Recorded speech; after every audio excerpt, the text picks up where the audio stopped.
Hi, everybody. Um, this is welcome to this video. It's an overview of the Removing All Karmic Obstacles practice,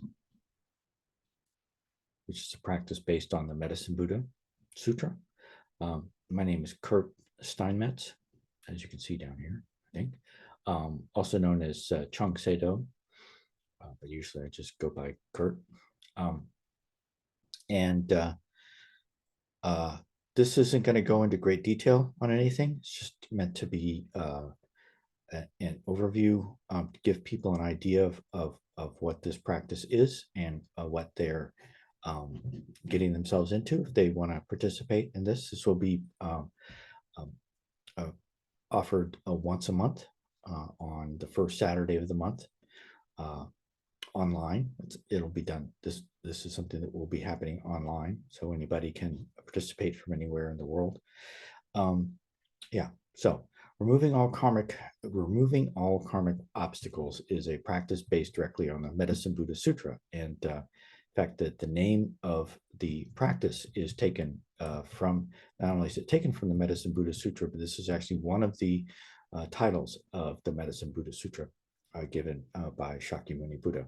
Now I'm going to move myself over here. Now this over here, this little graphic that says Medicine Master. This is actually the name of the Medicine Buddha as he's actually referred to in the sutra.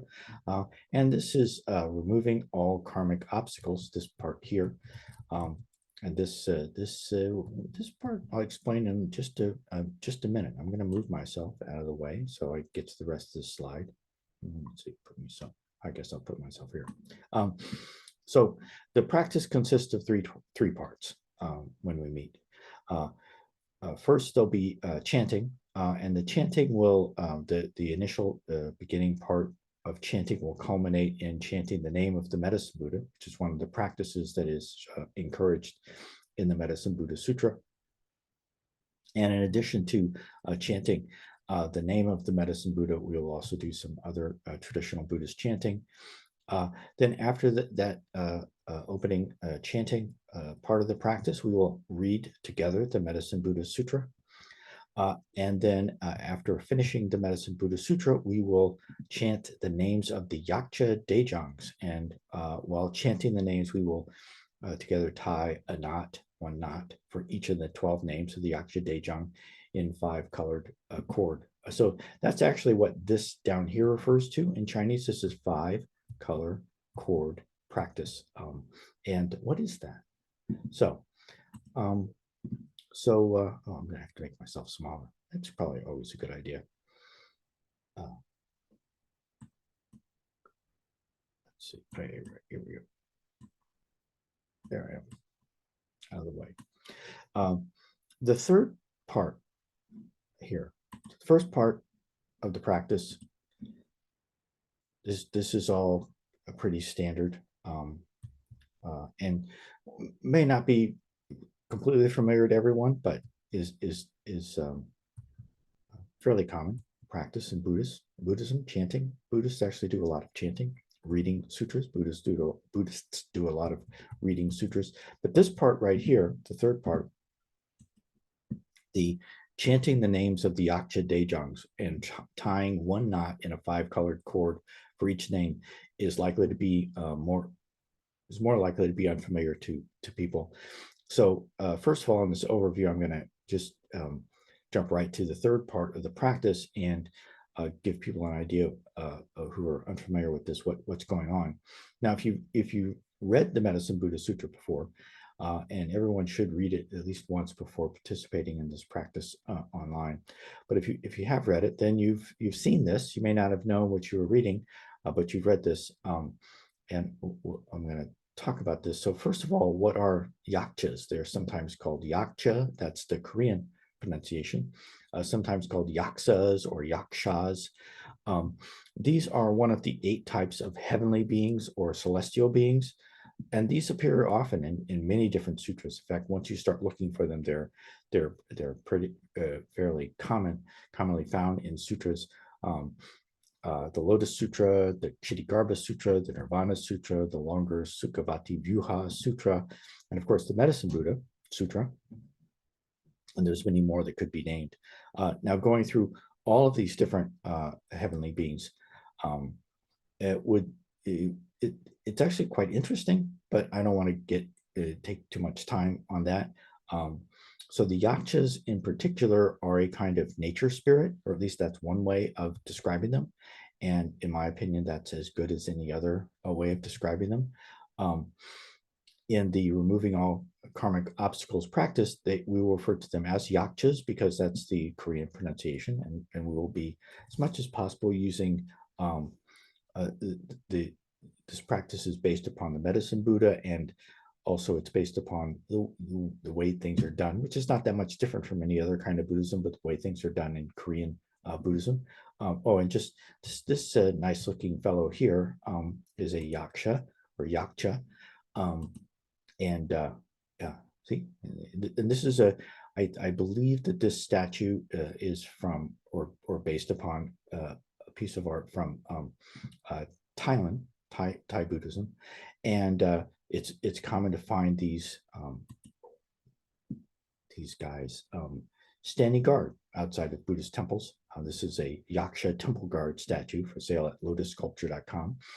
Lotus Sculpture, they have really beautiful statues. They're usually not particularly inexpensive, but nevertheless, they do have really beautiful stuff. And if you want to get one of these, you can just click on this link here.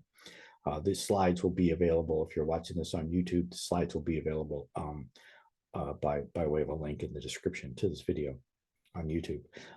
Now, these yakchas they're, like I said, they're nature spirits. They're also very powerful. And on their own, they can be kind of unpleasant to be around. However, once yakchas have been exposed to the Dharma and have been won over to the Dharma, they become very powerful protectors and guardians of the Dharma. In fact, in the Medicine Buddha Sutra, the part of the Medicine Buddha Sutra that we're talking about right now, which is towards the end, that involves the 5 colored cords as well, which I'm going to talk about in just a minute. But this recounts the time when this particular group of yakchas became Dharma protectors, when they became won over to the Dharma and became Dharma protectors. Oh, and just while we're still on this subject of yakchas in particular and Dharma protectors in general, this very nice painting is a very nice example of a very interesting type of Buddhist art that is not completely unique to Korean Buddhism, but which is very much associated with Korean Buddhism in particular. This is called the Shinjung Taenghwa,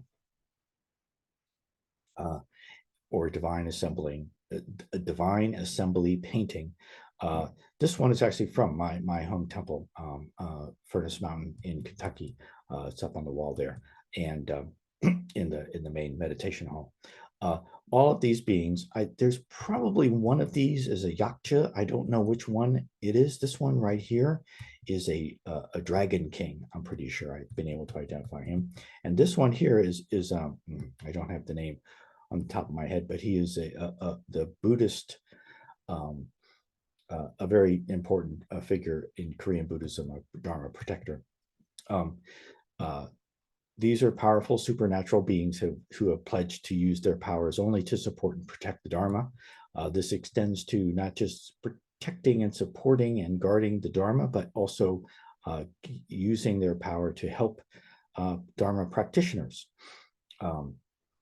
And in the Medicine Buddha, the Yakcha Daejangs, Dae Jang means great general. So a Yakcha Daejang is a leader of a large group of yakchas. The ones that are in the Medicine Buddha Sutra vow to protect all those who hold fast to the name of the Medicine Buddha, and to see to it that those who read or recite this sutra will have their wishes fulfilled. And here is a picture from the inside of the meditation hall at Furnace Mountain, and this is where the Shinjung Taenghwa is up on the wall in my temple, the temple that I belong to. So that's, if you want to read more about yakshas or yakshas, Google is your friend. Um, and so, but what are five colored chords now? So this is a picture of a five colored chord, and it has 1, 2, 3, 4, 5, 6, 7, 8, 9, 10, 11, 12 knots tied in it, one for each name of the 12 Yakcha Daejangs, who are found in the Medicine Buddha Sutra. Now, five colored chords are not specific to Buddhism. They already existed in India prior to Buddhism. It's my understanding. But today they're very popular among Buddhists in throughout Asia, East Asia, China, Korea, Vietnam, and Japan, Central Asia, especially Tibet and Mongolia. Sometimes people will identify these this as something that's particularly Tibetan, but they're not. They don't actually originate from Tibet, and they're not specific. They are found in Tibetan Buddhism, but they're not in and of themselves specific to Tibetan Buddhism. There are many different practices associated with the five colored chords. And you can, again, I don't want to go into all the details. What do the five colors mean and what do they represent? There's lots of different, not that that's not important, but just this is an overview. And I don't think that that's not something that the sutra draws any attention to. It just says, get a five color chord to do this practice with. So in the sutra, it says, or what is described in the Medicine Buddha Sutra is very simple. Just recite the names of the Yakcha Daejang, or sometimes called the Yakcha Generals, and tie one knot in a five colored chord for each of the 12 names. And this is, like I said, this is a chord in which that's already been done. At the center of the chord here is the Chinese character pronounced one. That's the Korean pronunciation for it.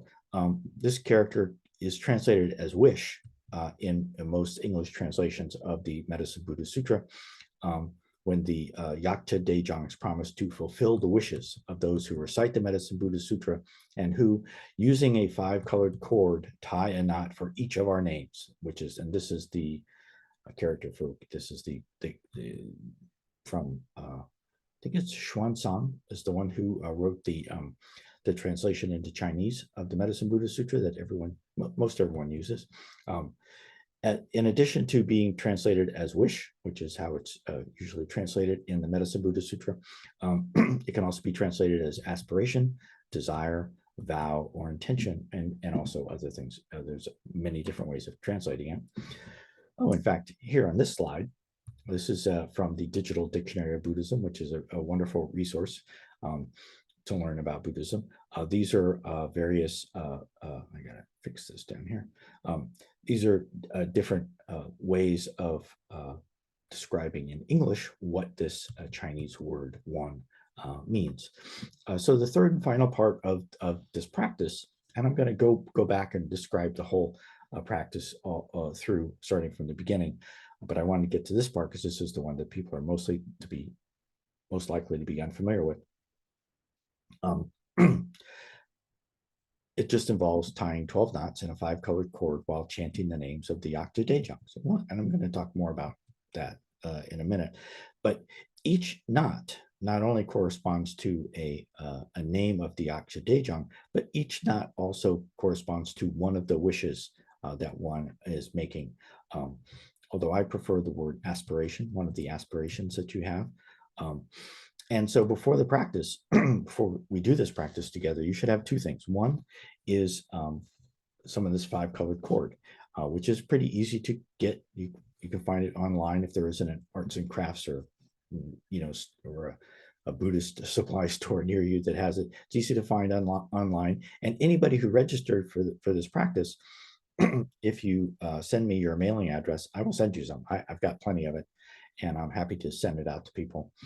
But if you want to get it yourself, Marion Jewels in Fiverr is an online place that is where I get it from, and they seem like really good people. So I would encourage you to either just sign up give me your mailing address and I will send you some if you sign up for the practice. And I'll talk more towards the end of the video. I'll talk about how to do that, how to sign up to participate in this practice. But there's still one very interesting and important question, which is, well, what should, sorry, I just hit my computer, so I jiggled. What should I wish for? What should I aspire to? Which is the way I prefer to put it. And it's up to you. But I have some suggestions for how to come up with your wish list.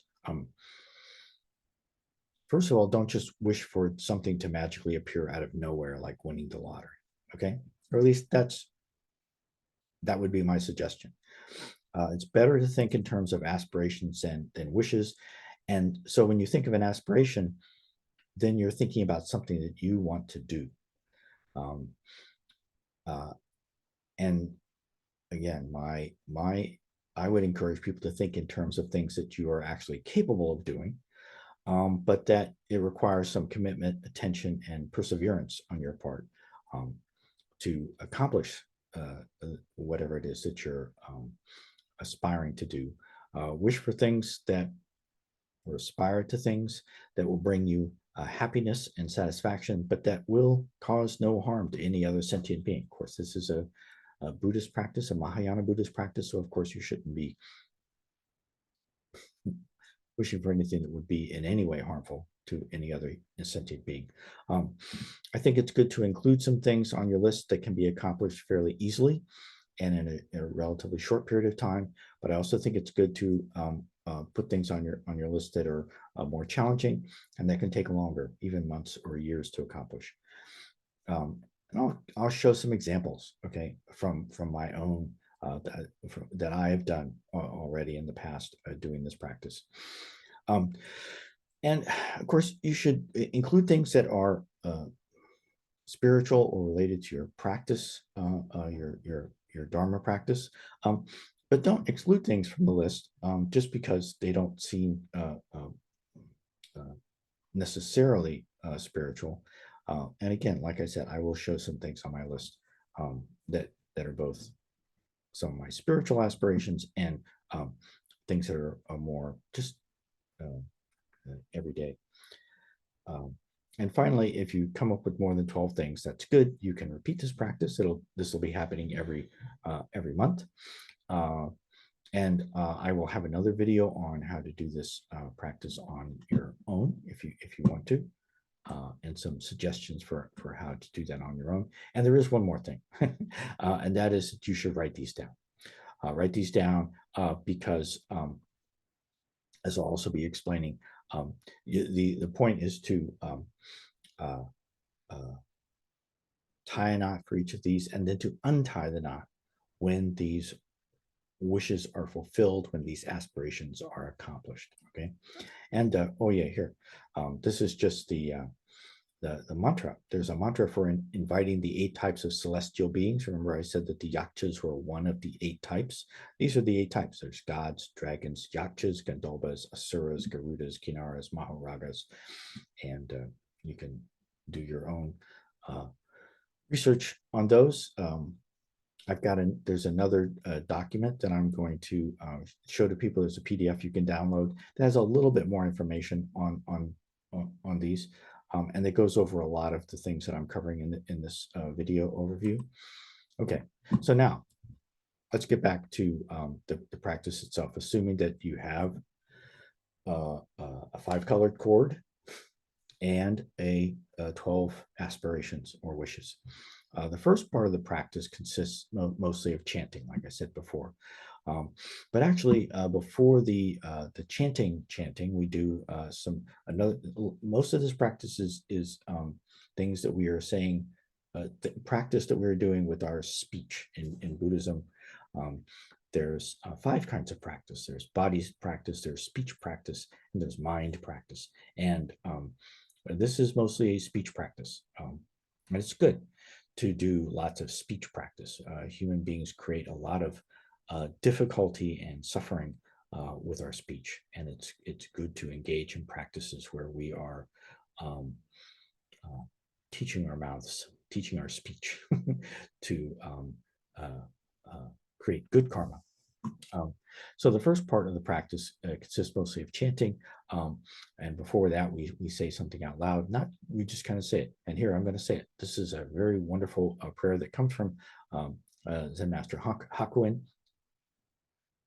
I place my trust in the Buddhas of the 10 directions who have perfected the 10 paramitas, in all the great bodhisattvas who have realized the way, in the benevolent gods in the heavens who guard and protect the Dharma, and the local deities worshipped at 80,000 altars throughout this land. Please take pity on me and extend to me your imperceptible help. And that's followed by another short quote from the longer Sukhavati Vyuha Sutra.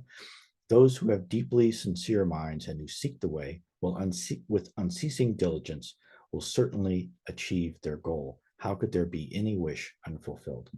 And so those two little prayers kind of set the stage. This is the in Chinese, the character for character quote from the Sukhavati Vyuha Sutra. Person have sincere mind, diligence seek Tao's not stop, able to achieve fruit what wish not attain. This is a case where the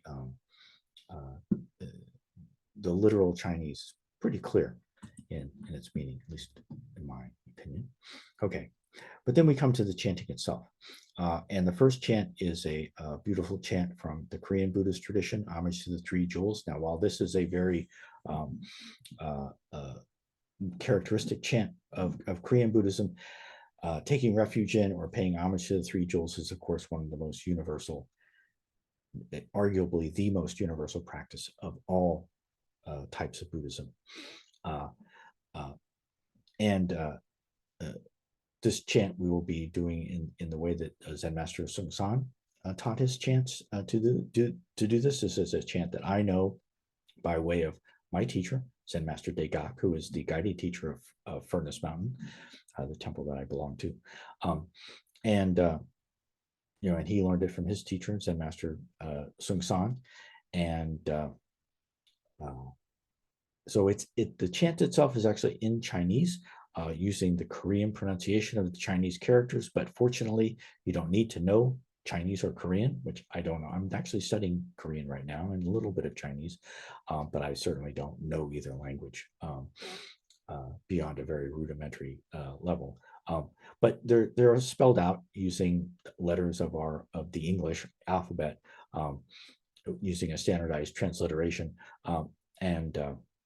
so you don't have to know. Yeah, and the meaning. It's good to know what the meaning is that you're chanting, even though you don't have to understand the language. It's the translation is pretty straightforward, and it's provided. This is one of the most important practices of Korean Buddhism, and is one of the chants that Zen Master Sung San taught to his students all over the world. And it is essentially a way of taking refuge in the three jewels.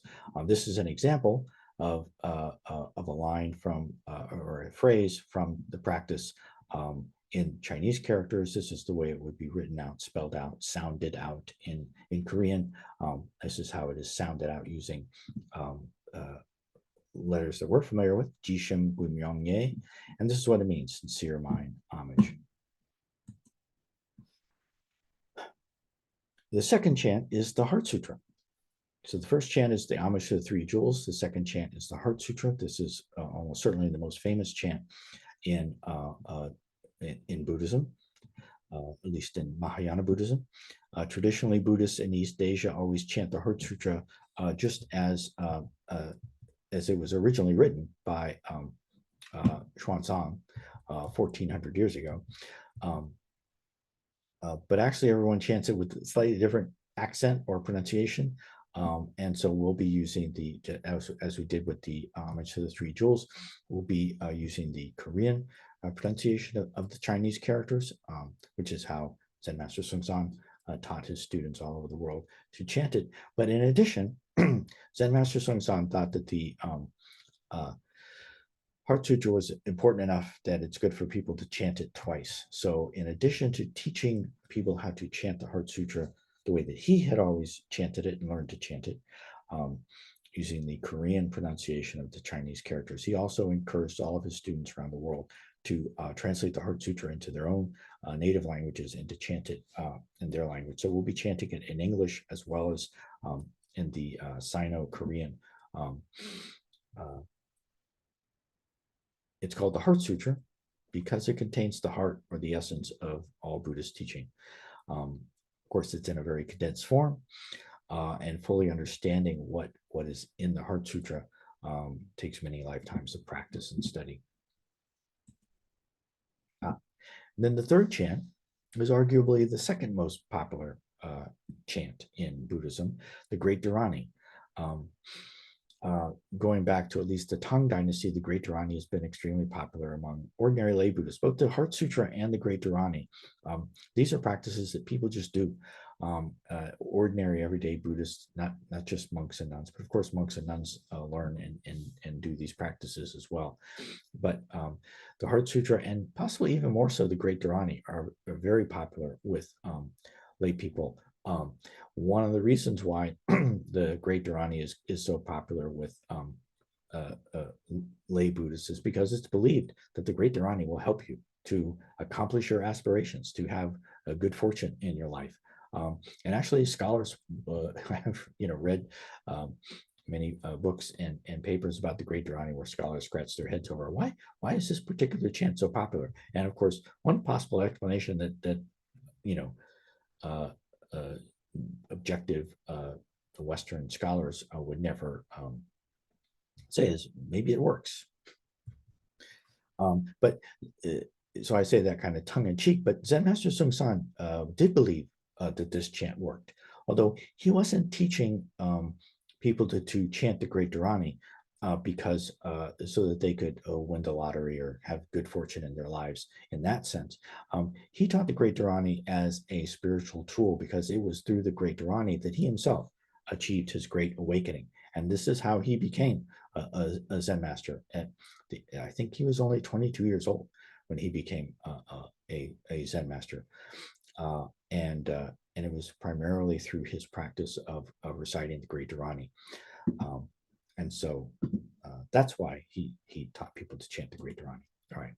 Now, the first round of chanting at the beginning of the practice culminates in chanting the name of the Medicine Buddha, which, again, in the Korean pronunciation is Yakcha Daejangs Bul. This literally means one character at a time. Yak, which is the pronunciation of this character, meaning medicine. Sa, which is the pronunciation of this character, meaning master. Yo, which is the pronunciation of this character, meaning tata, which is Sanskrit for something like thus. This character is the first character of every sutra. Thus have I heard. That's what this character is. So when the sutras are written in Chinese, this is the very first character in every Buddhist sutra, which in Sanskrit is tata. And agata is Sanskrit for come. So tathagata, which you may have seen, is a way of referring to a Buddha as the thus come one. So, and that's pronounced Rei or Rei. And then Bul, which is the Chinese word for Buddha. And this altogether, when we say Yakcha Daejangs Bul, that's medicine master Tathagata Buddha. Now,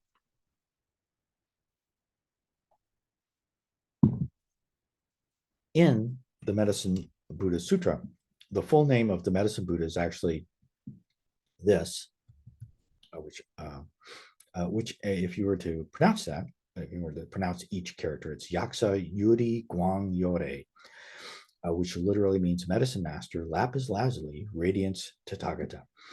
And that is the full name of the Medicine Buddha, the Medicine Buddha as found in the Medicine Buddha Sutra. And this is repeated over and over again in the Medicine Buddha Sutra. Most of the time, when the Medicine Buddha is being referred to in the Medicine Buddha Sutra, it is with this full name, Yakcha Yuri Guang Yore, or medicine master, lapis lazuli, radiance Tathagata. In the chant, this is shortened and somewhat modified to Yakcha Daejangs Bul, but I wanted to point that out here. When we read the the Medicine Buddha Sutra together, most of the time when the Medicine Buddha is being referred to, we will find in the English translation, Medicine Master Lapis Lazuli Radiant Tathagata is what we will say. All right. So when we're chanting Yakcha Yorebo, well, actually, before we get to chanting Yakcha Yorebo, and I'm going to show you the chant in a minute, in a few minutes.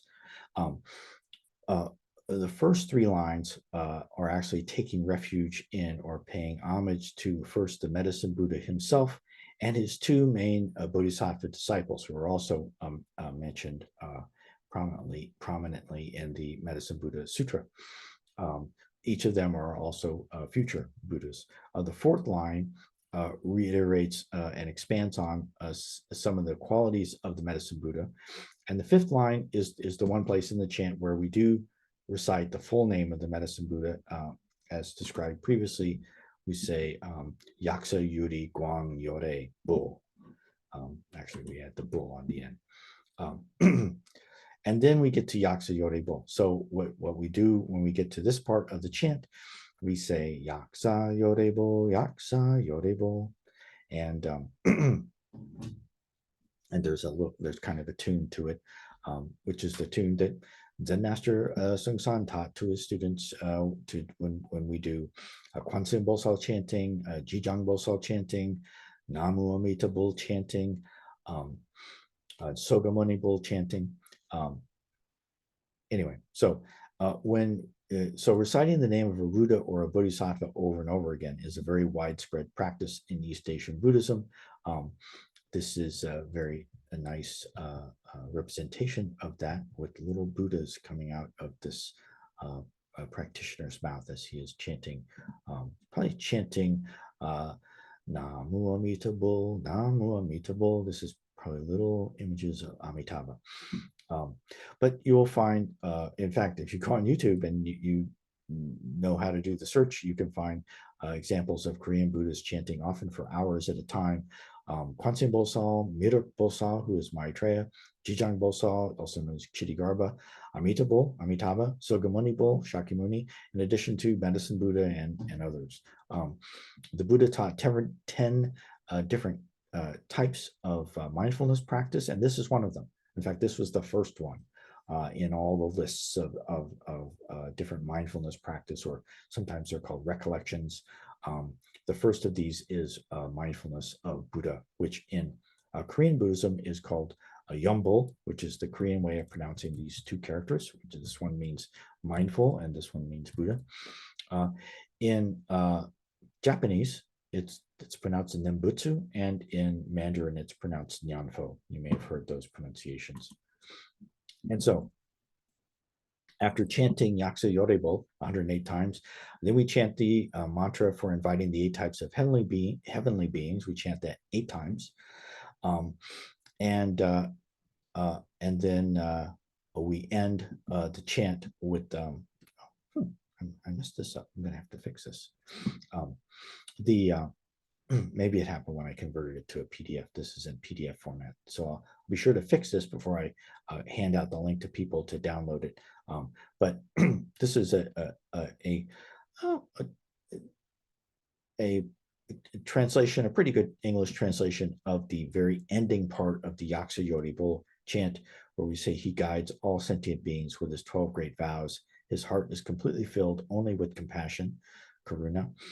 The roots of illness and inverted views in ordinary beings is very deep. If we do not meet the medicine master, it is very difficult to cut through the entangling net of our own wrongdoing. And now I'm going to switch over to actually looking at the PDF that I was talking about. All right, so where do I have that? Let's see. PDFs.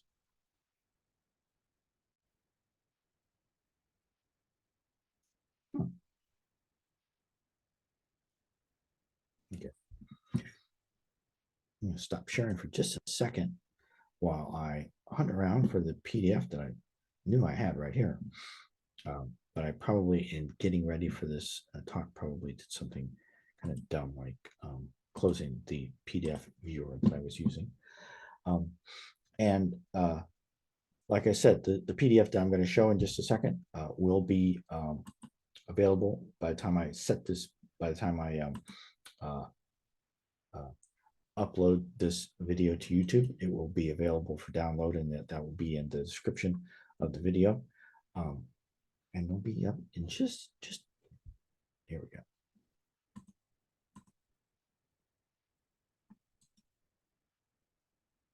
Make sure with the right PDF viewer. Here we go.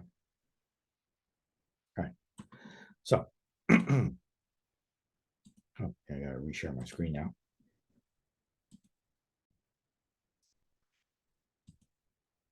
All right, so this is the little PDF file that has a description of the practice in it. Removing all karmic obstacles, Medicine Buddha practice, including a 5-colored cord ritual. Practice will be offered online once a month, led by Zen Master Chung Se-do. Like I said, I usually just go by Kurt. And this is the table of contents for this PDF, which includes the version of the Medicine Buddha Sutra that we'll be reading together. This introduction goes over a lot of the things that are covered in this video, but I would still encourage you to kind of at least take a look at it. So let's go right to the practice itself. So this is the opening prayers that I mentioned. This is the 3 chants that we do. The Heart Sutra, of course, will be, as I said, we'll be doing twice. And then the Yakcha Daejangs chanting. This is the homage to the Medicine Buddha. This is homage to one of the Medicine Buddha's disciples. This is homage to the other disciple. This is homage. Oh yeah, I've got to complete this. Got to fix this here. This doesn't have a complete translation of this line. This is homage to the eastern direction. Manwal is full moon, Pure Land. The Medicine Buddha's Pure Land is called full moon something. Shibi Song 1 is 12 great vows. This is another way of referring to the Medicine Buddha. Then Yakcha Yuri Guang Yore Bo, like I said, we recite that once, and then we say Yakcha Yore Bo 108 times, and then we recite the mantra inviting the 8 types of heavenly beings 8 times, one for each type of heavenly being, and then this is the ending verse for the Yakcha Yore Bo chanting, and then before we get to the recitation of the Medicine Buddha Sutra, we recite the mantra for purifying speech and the sutra opening verse. That's one traditional way of preparing for sutra recitation. And then we get to the Medicine Master Lapis Lazuli Radiance Tathagata Sutra itself. This is a link. Actually, so I don't have this link should be active, but it's not. But this is a link to the Chinese text online. The Chinese Buddhist Electronic Text Association has a huge number of translations in their Chinese form. Buddhist sutras in their Chinese form online, and these little blue numbers that are in the text of the sutra that we'll be using refer to the section numbers in the C beta version of the sutra online. And so we'll go through we'll read through the sutra. About halfway through the sutra, we get to the Medicine Buddha Dharani, which we will recite. This is the to kind of keep things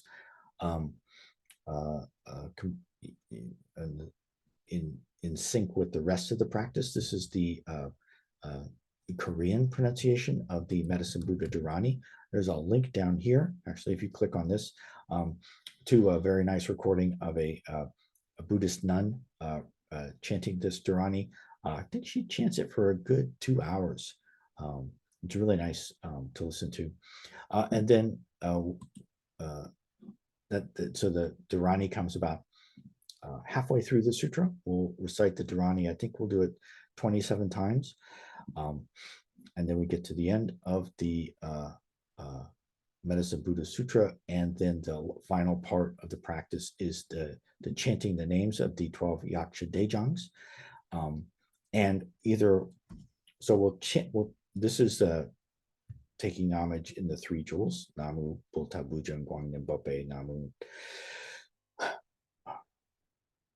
Dhamma Bujang Guang Nimbope, Namu Sunga Bujang Guang Nimbope, and Namu Dongbang Manwo Sege Ship I Sangwon. That's is again a reference to the Medicine Buddha. And then we'll chant each of these. These are the names of the Yakcha Daejangs. Again, this is the Korean pronunciation of the names. We'll chant each of these 27 times together. And either while we're doing the chanting or after it's done, you can tie the 12 knots. You can tie one knot while, people often like to actually tie the knot while they're chanting the name. And then we'll end the chanting, and actually this will be the end of the practice. These are some mantras that Zen Master Seongsan taught as part of Kwansin Bosal chanting and Jijang Bosal chanting and other types of Yambol chanting that Zen Master Seongsan taught. We will do the Dharani to remove karmic obstacles. This is from the Jijang Bosal chant, very short Dharani, as Dharanis go. And since this is a practice for removing karmic obstacles, we'll do that Dharani 27 times. Then we'll do the mantra for accomplishing great aspirations. And again, because this is a practice for accomplishing our aspirations with the help of the Medicine Buddha and the Yakcha Daejangs, we're going to do that mantra 27 times. And then we'll do the Dharani for the Bulso Soje Gelsang Dharani, the Dharani for good fortune and eliminating disasters 3 times. And then these are 2 common ways of ending chanting or ending a practice. The good old mantra for repairing mistakes. If we don't do the pronunciation quite right or miss something or whatever, this is good for that. And then the mantra for dedicating the merit of the practice to all beings. And as part of this practice, everyone who participates will be encouraged to submit up to 3 names of people that you want to, in particular, will be dedicating the merit of this practice to all sentient beings. But everybody who participates will also be invited to submit up to 3 names of people that you want to dedicate this practice to, and those names will be read out at the beginning of the practice.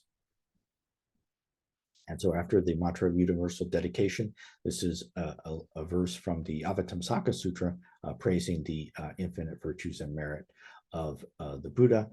And then at the very, very end, we will recite the 4 great vows, once in the traditional Korean pronunciation and once in English translation.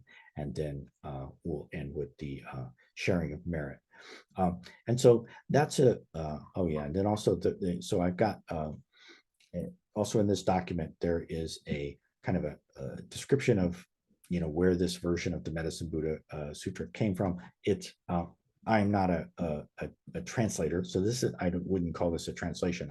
I've used the Chinese text that's available online. I've also made use of other translations that are available. And I've also made use of commentaries and things that have been written about the Medicine Buddha Sutra, and you can read more about that in here. And so the last 2 things in this document, this is the end note, and then there's the appendix on, there's the interesting backstory on where that prayer at the beginning of the practice comes from, and I would encourage people to read this. And then also I'm in the process of putting together like a glossary of the terms and things that may not be familiar in the sutra to help people. So I hope this video helps to give you an idea of what this practice is. And I will include in the description of the video, once it's uploaded to YouTube, more information about how to sign up for it. The first, stop sharing my screen now, just a second. The first, this will be on the first Saturday of the month, in every month of 2024, the first Saturday starting in March 2nd. And there will actually be when we start on March 2nd for the rest of the year, we will be meeting at 3 o'clock on Saturday. That's 3 o'clock Eastern time in the United States. We'll also have a kind of a dry run preview session that will happen on the first Saturday in February, which is coming up very soon on February the 3rd. That will happen at 6 o'clock p.m. because I have a scheduling conflict with a class that I'm teaching on the Heart Sutra. And that information will be all available in the description of this video. So thank you for listening to this. Thank you for your interest, and I hope to see you online together practicing the Medicine Buddha Sutra, and may all beings benefit.